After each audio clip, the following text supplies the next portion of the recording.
Jesus Cristo começa o seu chamado se revelando como o Filho de Deus aqui nessa terra. E no início de seu ministério, ele escolhe 12 discípulos. E aqueles 12 discípulos e mais algumas outras pessoas começam a caminhar com Jesus. E ao longo de 3 anos e meio, Jesus Cristo começa a revelar as preciosidades que estão na palavra de Deus para aqueles discípulos. E ele começa a revelar situações que aconteceram naquele tempo de sua vida terrena na terra. E ele começa a revelar as situações que vão acontecer ainda em um tempo futuro. Jesus Cristo caminha com seus discípulos ao longo de 3 anos e meio. E chega um determinado período em seu ministério que ele começa a dizer para os seus discípulos: olha, chegará o tempo em que eu vou ser martirizado porque eu vou dar a minha vida para salvar a humanidade. E quando chegou o período de seus últimos dias aqui nessa terra, o nosso Salvador escolhe 3 discípulos e eles vão até um jardim específico e ele começa a dizer para aqueles 3 discípulos: olha, nós precisamos orar, nós precisamos estar vigilantes porque se aproxima o período do meu martírio. E queridos, acontecem todas aquelas situações até o momento em que o traidor chega com toda aquela escolta e ele chega, o traidor, trai o Salvador do mundo, dando-lhe um beijo no rosto, e o Salvador das nossas vidas, ele é acometido, ele é pego por aquelas autoridades e ele é conduzido a várias autoridades. Ele é conduzido a autoridades políticas, ele é conduzido a autoridades chamadas de autoridades religiosas. O nosso Salvador sofre o martírio terrível da cruz do Calvário e chega um determinado momento em que com seus braços abertos ele diz: está consumado. Ele morre na cruz do Calvário. Então, nesse exato momento, os discípulos se dispersam. Só que o Espírito do Senhor promove situações para que aqueles discípulos se reúnam mais uma vez. E agora os discípulos de Jesus Cristo estão reunidos dentro de um lugar com medo do que iria acontecer, porque o seu Salvador tinha morrido e eles estavam ali cheios de dúvidas, trancados em um lugar, pensando: o que nós vamos fazer agora? Os discípulos de Jesus trancados com medo dos judeus. E de repente acontece algo extraordinário. Jesus Cristo, com o seu corpo glorificado, adentra aquele recinto onde os discípulos com medo estavam reunidos e ele diz: paz seja convosco. Só que uma pessoa não estava naquela reunião. Os discípulos de Jesus Cristo estavam reunidos e recebem a visita do Salvador com seu corpo glorificado. E acontece ali o primeiro culto com a presença de Jesus e o seu corpo glorificado. Porém, uma pessoa não estava presente naquele culto. E eu sei que você conhece muito bem a história. Tomé, um dos preciosos discípulos de Jesus, não estava naquele primeiro culto de Jesus com seu corpo glorificado. Toda essa história do encontro de Jesus com seus discípulos, com seu corpo glorificado, e a ausência de Tomé é uma figura de situações que vão acontecer nos últimos dias. Porque tudo aquilo que os discípulos viveram com o nosso Salvador, tudo aquilo que os discípulos viveram com a graça, com o poder de Jesus Cristo, são situações que são figuras a respeito do que a igreja vai viver nos últimos dias. Você sabia que nós vamos ver a geração de Tomé na última semana de Daniel? E se você não está entendendo nada, eu sugiro que você fique até o final desse vídeo, porque esse vídeo aqui nós estaremos meditando um pouquinho a respeito da geração Tomé. Seja muito bem-vindo a mais essa meditação do canal A Lâmpada para os Meus Pés.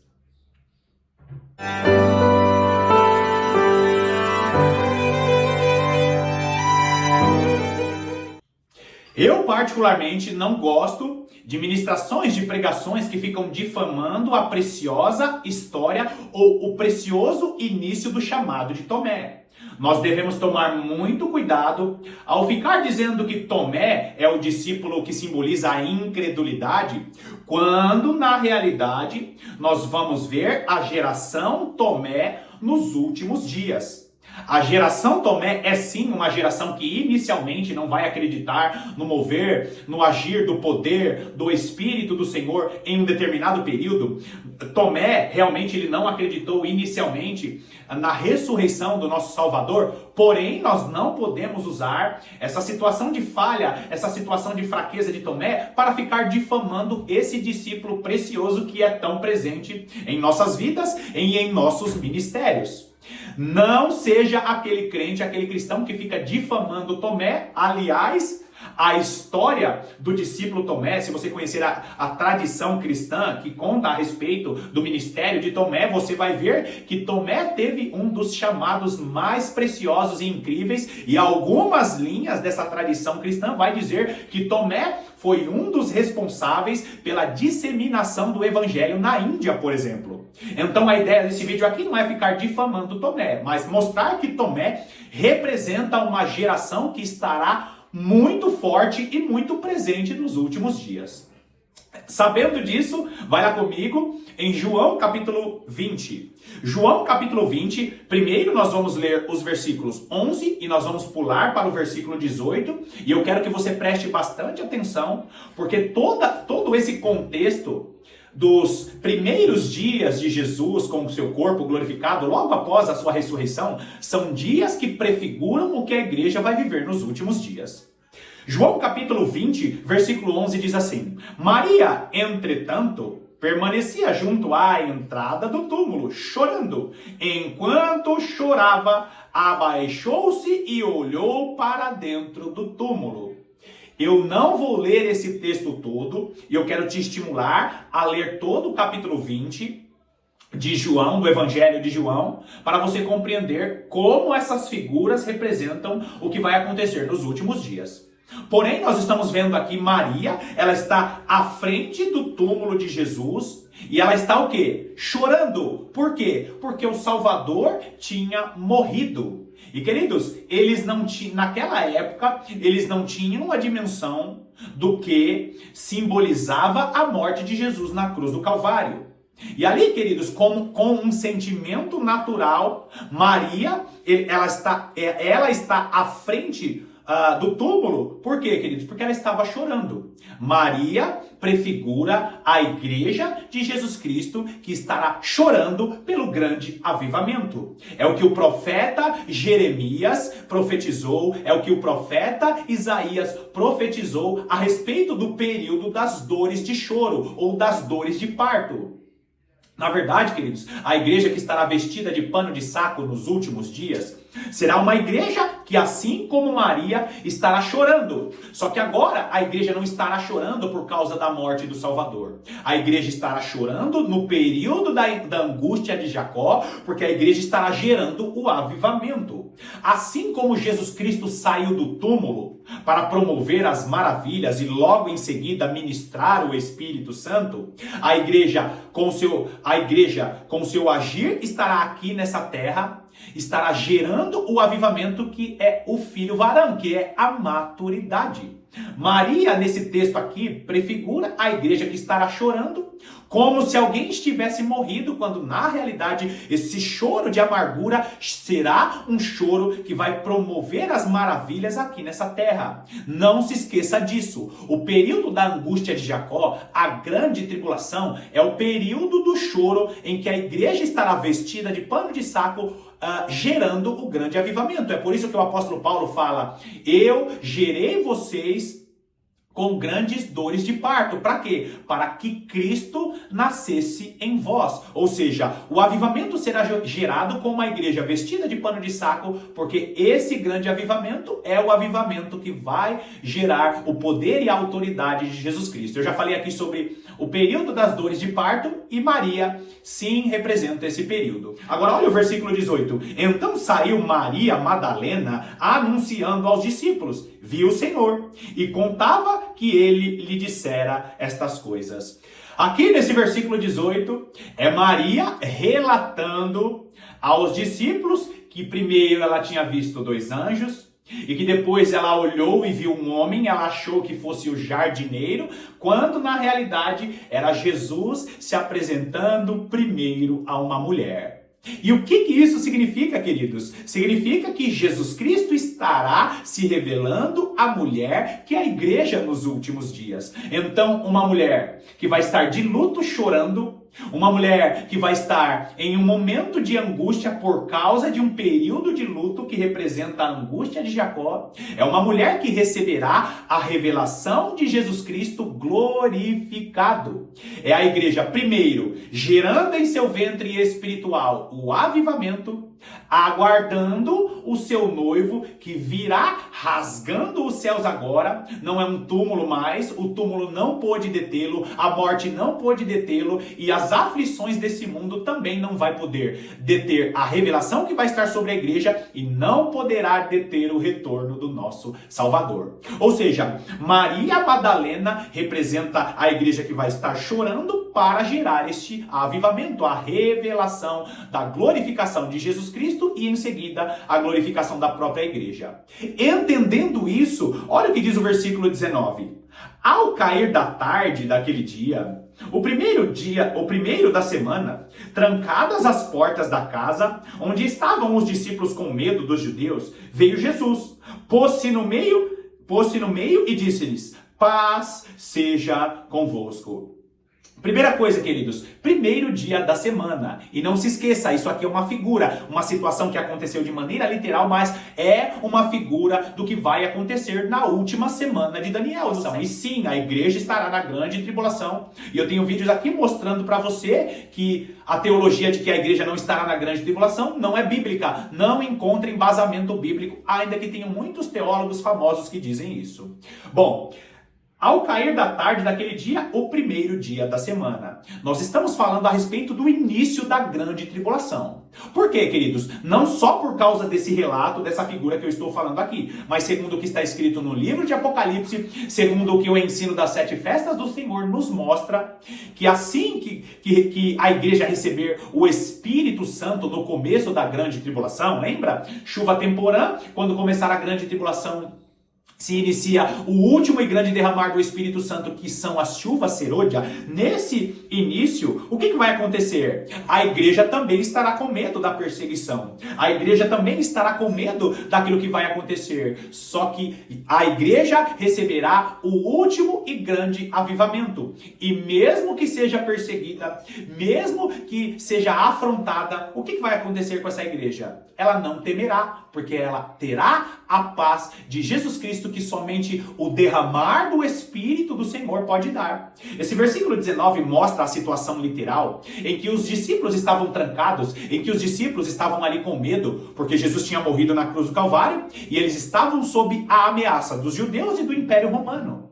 E eles estavam com medo, e a igreja inicialmente vai ficar temerosa, só que o Espírito do Senhor, o último e grande derramar do Espírito do Senhor servirá para quê? Servirá para o Espírito do Senhor ministrar em nossos corações essa paz que os primeiros discípulos receberam. Jesus Cristo aparece ali e se coloca no meio e grava bem isso que eu estou falando. Aqueles que não estiverem congregando, seja em uma igreja tradicional ou seja em um grupo de cristãos, esses não estão habilitados para receber o último e grande derramar do Espírito do Senhor. Agora, olha o versículo 20. E dizendo isto, lhes mostrou as mãos e o lado. Alegraram-se, portanto, os discípulos ao verem o Senhor. Como você bem conhece a história, Jesus Cristo se coloca no meio daqueles discípulos e ele começa a mostrar para eles: olha, realmente eu ressuscitei. Vocês viram meu martírio, vocês presenciaram todas essas coisas, mas eu estou vivo. E ele mostra o furo que ele tinha na mão e o furo que ele tinha recebido na costela. Queridos, esses furos aconteceram naquele momento em que Jesus estava na cruz, e você conhece muito bem a história, os furos dos pregos e o furo da lança que o soldado dava nos mortos. O que acontecia?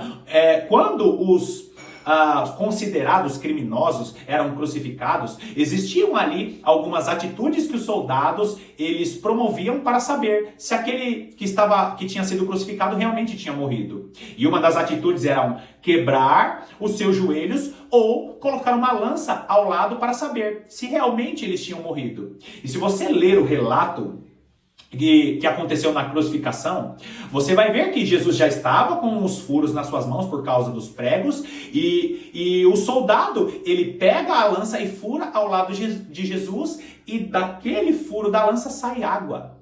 E o que isso significa, queridos? Significa que quando Jesus Cristo morre na cruz do Calvário, de uma maneira figurada, de uma maneira simbólica, aquele furo ao lado de Jesus representa que Jesus gera a igreja por causa do sacrifício na cruz do Calvário. E por que saiu água? Porque nós estamos sendo gerados pela água da palavra. É por isso que ele diz que nós precisamos nascer da água e do Espírito. Nós nascemos do Espírito porque a salvação ela é espiritual primeiro. E nós nascemos da água da palavra porque a palavra está nos santificando e nos preparando para o momento da glorificação dos nossos corpos. Quando a expiação estará sendo completada ou completa.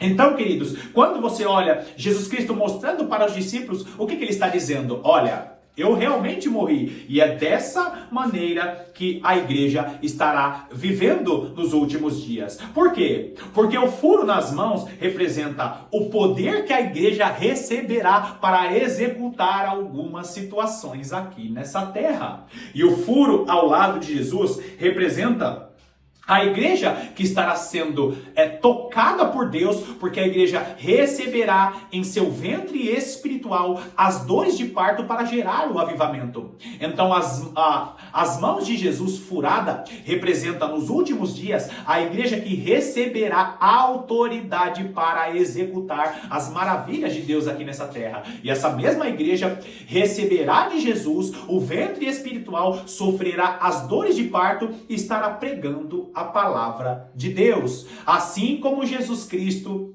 gerou a igreja com sacrifício na cruz do Calvário, a igreja estará gerando o avivamento. É por isso que o apóstolo Paulo em Efésios vai dizer: grande é esse mistério. Eu me refiro a Cristo e a igreja. E é lindo você entender isso, porque o que Jesus Cristo fez na cruz do Calvário representa muito mais do que a nossa salvação. Ainda que esse seja o bem mais precioso, mas quando Jesus Cristo morre na cruz do Calvário, o seu lado é furado quando ele está ali naquele momento. Ele está ali mostrando, prefigurando que assim como ele gerou a salvação da igreja na cruz do Calvário, a igreja sofrerá com essas dores de parto em seu ventre, com essa ferida no ventre, porque Jesus Cristo gerou a igreja na cruz do Calvário e a igreja estará gerando o avivamento com dores de parto. É por isso que a última semana de Daniel é chamada de a angústia de Jacó. Agora, olha o versículo 21. Disse-lhes, pois, Jesus outra vez: paz seja convosco. Assim como o Pai me enviou, eu também vos envio. A confirmação do que eu falei no versículo anterior. Ou seja, as coisas que Jesus Cristo viveu, o seu corpo viverá na grande tribulação. Você lembra? Jesus Cristo é o cabeça e o governo está sobre os seus ombros. Ou seja, assim como Jesus Cristo viveu muitas situações em seus últimos dias na vida terrena, a igreja estará vivendo, porque assim como o Pai enviou a Jesus Cristo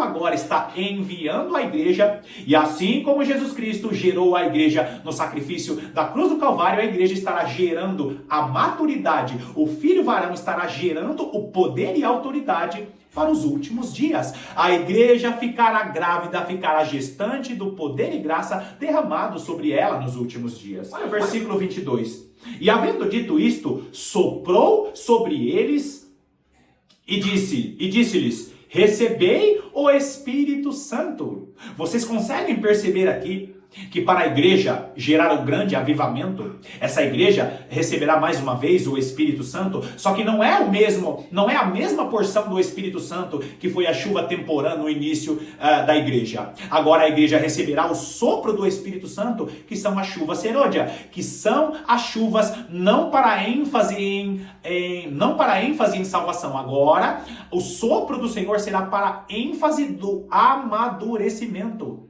O último e grande derramamento derramar do Espírito do Senhor na última semana de Daniel será para despertamento, será para despertar a igreja, porque a igreja estará vivendo com poder e autoridade nos últimos dias. Olha só agora o versículo 23. Versículo 23 diz: se de alguns perdoardes os pecados, são-lhes perdoados, se lhes retiverdes, são retidos. Peraí, ele acaba de soprar o Espírito Santo e ele começa a dizer, olha, se perdoem os pecados uns dos outros. E é tremenda essa figura. Por quê, queridos? Quando no versículo 22 relata que ele soprou o Espírito Santo, nós precisamos lembrar, ele sopra o Espírito Santo, e ele diz o quê? Paz seja convosco. Ele primeiro inicia, e não se esqueça, esse contexto começa dizendo que é o primeiro dia da semana. E vai ser assim no início da igreja, na última semana de Daniel. No início da grande tribulação, a igreja receberá poder e autoridade para suportar as coisas que vão acontecer nesse período. E a igreja receberá grande poder e autoridade. Para quê, queridos? Para suportar as coisas que vão acontecer. Não esqueça, poder e autoridade no começo da grande tribulação. Ela receberá o sopro do Espírito, não apenas para executar as maravilhas, o poder e a autoridade nessa terra. Mas a igreja receberá esse poder e autoridade porque a igreja estará se aperfeiçoando nos últimos dias. É por isso que a igreja estará na grande tribulação. É por isso que a igreja será enviada ao deserto dos povos. Como diz Ezequiel capítulo 20 e também Oséias capítulo 2, ali está relatando, assim como o povo da antiga aliança foi enviada para o deserto após a saída do Egito, a igreja de Cristo, na grande tribulação, antes do grande e terrível dia do Senhor, a igreja será enviada ao deserto. E no deserto dos povos, a igreja será obrigada a congregar para quê? Para trabalhar a sua piedade. Você sabia que não existe poder e autoridade para aqueles que não querem trabalhar a piedade? Você sabia que você precisa congregar com outro cristão? Para quê? Para você entender que o fruto do Espírito é o que garante a unção dentro de você? O recipiente para receber o último e grande derramar do Espírito do Senhor será fortalecido, será reforçado na comunhão dos santos. Ou seja, o Senhor aqui, ele nos mostra que ele envia o Espírito Santo e o poder e a autoridade do Espírito Santo é aperfeiçoado na comunhão dos santos. É por isso que você precisa suportar aquele irmão e aquela irmã difícil no lugar que você congrega. Ele sopra o Espírito Santo e diz, se perdoem. Convivam, vocês vão ver falhas uns dos outros, vocês vão falhar e fracassar uns com os outros, mas perdoem. Se não trabalhar a piedade, não será usado com poder e autoridade nos últimos dias. Tremendo isso, poder e agir do Espírito Santo caminhando com sua vida de piedade entre os irmãos. Não existe último e grande derramar do Espírito do Senhor na última semana de Daniel para aqueles que não querem perdoar, para aqueles que não querem conviver com outros irmãos, porque a minha falha trabalha o caráter do outro irmão, a falha do outro irmão, a falha do outro irmão trabalha o meu caráter. E a igreja, ela cresce em graça e sabedoria, a igreja cresce em poder e autoridade e cresce em caráter. É a igreja na dificuldade entre os irmãos, trabalhando o seu caráter no deserto dos povos. Se você quer receber poder e autoridade, então perdoe o seu irmão. Olha o versículo 24. Ora, Tomé, um dos 12, chamado Dídimo, não estava com eles quando veio Jesus. Olha só que tremendo, queridos. Peraí. Jesus Cristo aparece no meio daqueles discípulos, só que faltava um dos discípulos. Tomé. E você conhece muito bem essa história, o relato da ausência de Tomé. E Tomé é aquele que não estava presente quando o Senhor apareceu pela primeira vez de maneira gloriosa. E nós vamos ver isso acontecendo no início da grande tribulação. Quando você olha para o relato na parábola das virgens, e você vai ver que em um determinado momento as virgens prudentes, elas dormem com as virgens nécias. Por quê? Assim como Tomé, as virgens prudentes, estão dormindo para as primeiras manifestações e realizações de Jesus Cristo na comunhão dos santos. Meus amados irmãos, nós já estamos vendo isso. Jesus Cristo tirando uma igreja do meio da igreja, preparando as testemunhas para a última semana de Daniel. Quando for derramado o último e grande, a última grande manifestação do Espírito do Senhor, a igreja chamada de Virgem Prudente, ou a geração Tomé, será enviada para o deserto dos povos, porque não está participando dessa primeira manifestação de Jesus Cristo no meio da igreja. Assim como Tomé não estava no primeiro culto, assim como Tomé não participou da primeira manifestação de Jesus, nós vamos ver uma igreja que não vai estar presente para as primeiras manifestações de Jesus Cristo. É por isso que Apocalipse capítulo 11 diz que as testemunhas do Senhor estarão vestidas de pano de saco. Agora, grava bem isso que eu estou falando.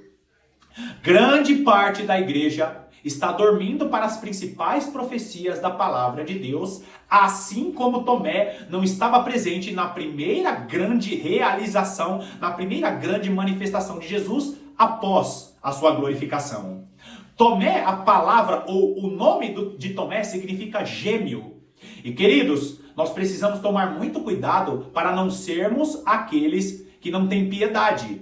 Assim como Tomé recebeu a piedade de Jesus por estar ausente, a igreja chamada de Virgem Prudente, que vai dormir, a igreja que é Virgem Prudente, que é serva do Senhor, está dormindo nesse exato momento. Certamente você conhece algum cristão que não liga para as profecias dos últimos dias. Certamente você conhece algum cristão que diz: não, vamos pregar Jesus e não vamos meditar nas revelações dos últimos dias. Não, o importante é pregar Jesus. Quando na realidade comete um grande erro, porque nós temos uma geração da igreja que só está se preocupando com política, com geopolítica sensacionalista. Muitas pessoas estão militando mais a respeito dos acontecimentos desse mundo do que militando segundo a palavra de Deus.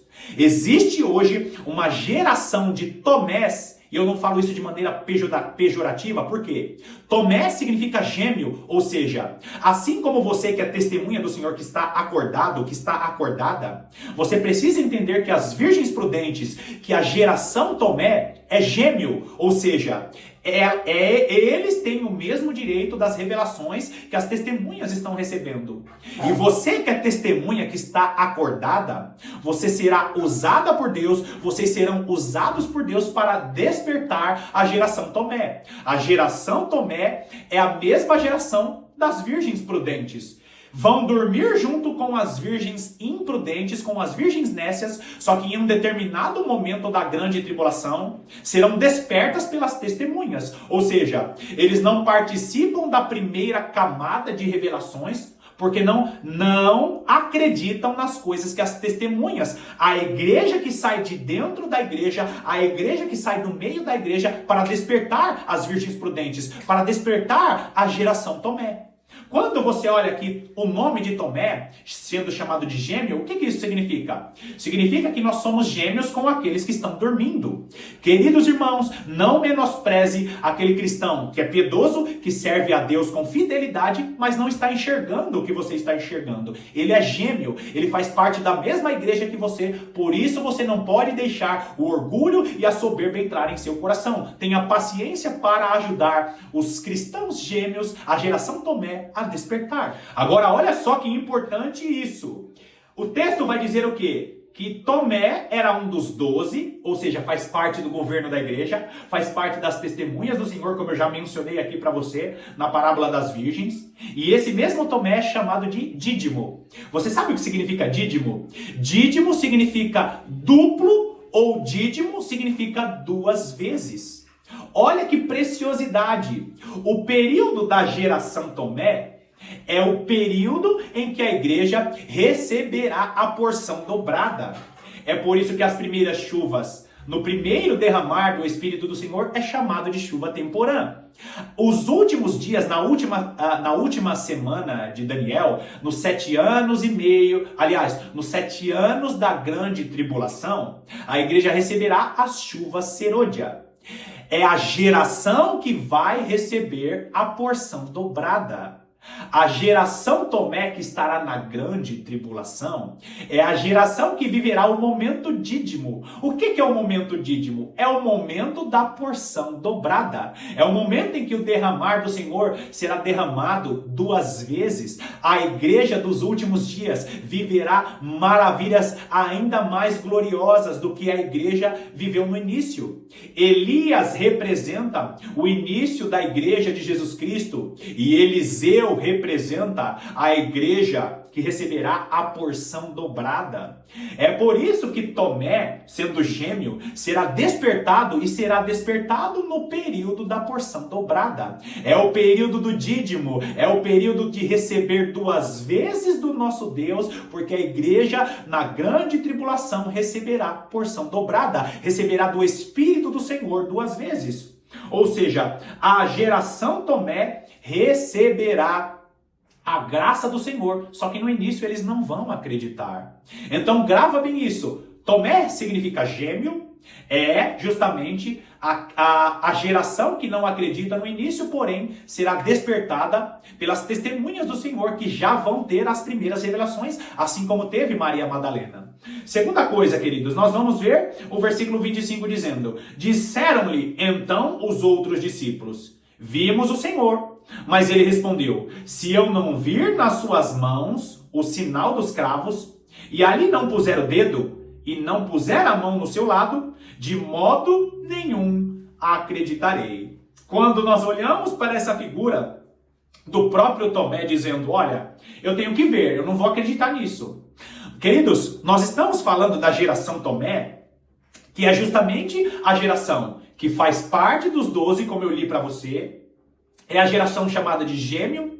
Assim como você recebeu revelação, mesmo que os cristãos piedosos não estejam acreditando nessas revelações do período da restauração, você precisa ter paciência, ser piedoso.